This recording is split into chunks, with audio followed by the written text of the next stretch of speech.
I'd actually written the first guitar bit of Steer, I think about a year before I ended up finishing it, and it was completely about, no, maybe actually a couple of years before, and the song was about something completely different, but I was never happy with the chorus and I was never happy with the words because they were just really, yeah, fluffy, superficial, but I knew that music was really good. So yeah, years later I had this experience where I was everything came into perspective, and I just realised how lucky I am and how small I am and how short life is and how I should just be living in the moment, and all that kind of stuff that comes to you at night, looking up at the stars.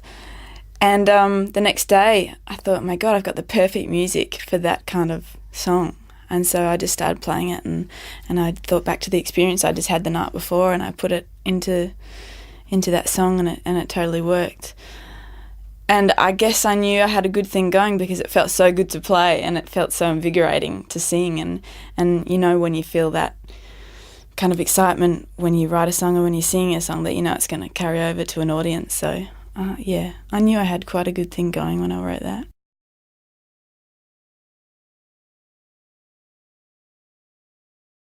It took a while to write for this album.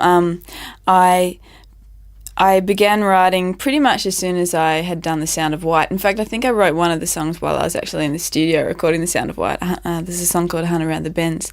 But I had about 18 months between that record and this record. About 3/4 of which was on the road touring. So it was a little bit hard trying to find the time to write songs, but I ended up taking a bit of time off at the end and just kind of travelling and just trying to put myself in a really relaxed environment, quiet environment, and the songs eventually came. So.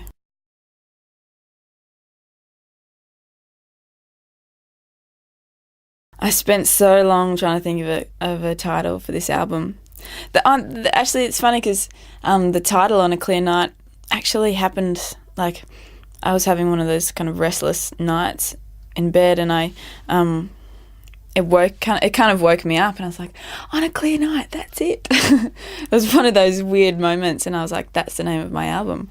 Then I mentioned it to my producer and his wife, and they're like, that reminds me of Barbra Streisand, the On a Clear Day. I'd never actually heard that song. I didn't know anything about it, but they were a bit sceptical because of the Barbra Streisand reference. But I thought, anyone that knows that song that well is probably not into my music anyway, so I don't have to worry about it.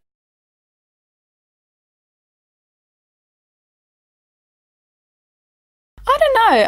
I've definitely changed over the past few years, but I don't know if it's success or if it's just kind of growing up and growing into my skin. I guess everyone changes from the age of 18 to 23. So I've definitely learnt a lot. I've definitely matured a lot. I've definitely kind of grown into my skin as far as how I want to be represented and how confident I am, and with in front of the public or with the media and that kind of thing. So yeah, I've changed, but I don't think for the worse. I hope.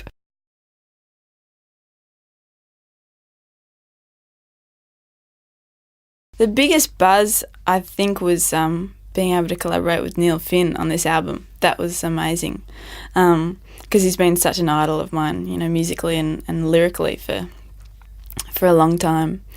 My brother and I used to sing Better Be Home Soon when we were young.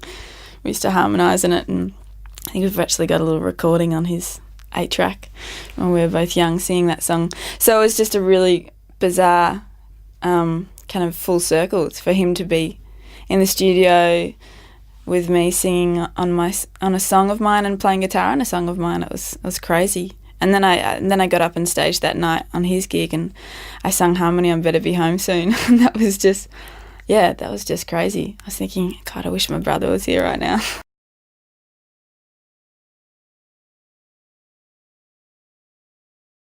I'd love to get a bit of success in America. Guess it'd be a nice change.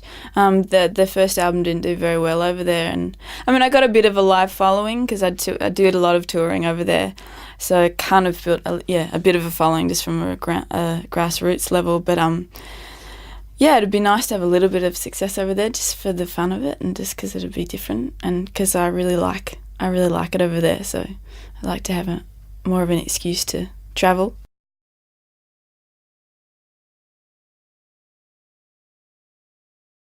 It's kind of a sarcastic song, peachy. You know, life is just peachy and rosy without me.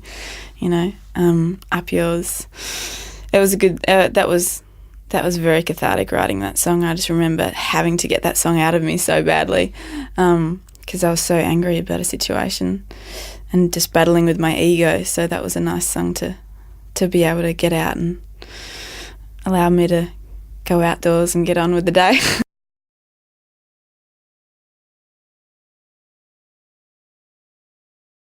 I guess I second-guessed myself a little bit with my songwriting in general on this album, just because there was that extra pressure that I didn't have on the first album. You know, that I knew people were going to listen to it, and I knew it was going to get heard and bought and whatever. So there's a little niggling voice in the back of your head saying, this better be good, this better be good. And you try to ignore it. And at times I succeeded and at times I didn't. But as a result, it was more of a laborious project to write for the album. But, I managed to do it eventually.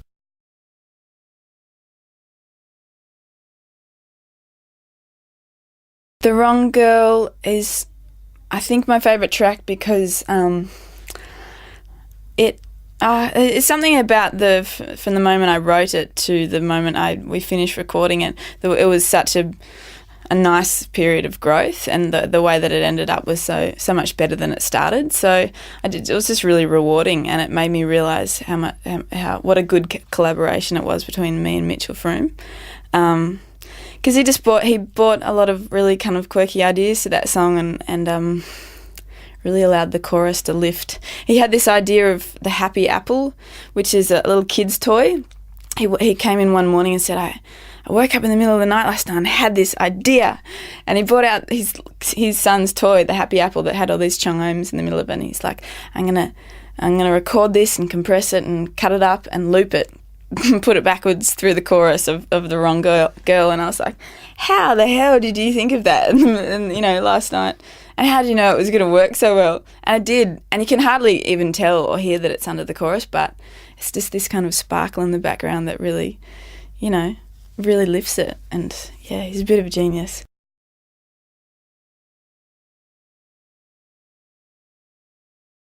Yeah, I am. I'm definitely waiting for the reaction, I guess.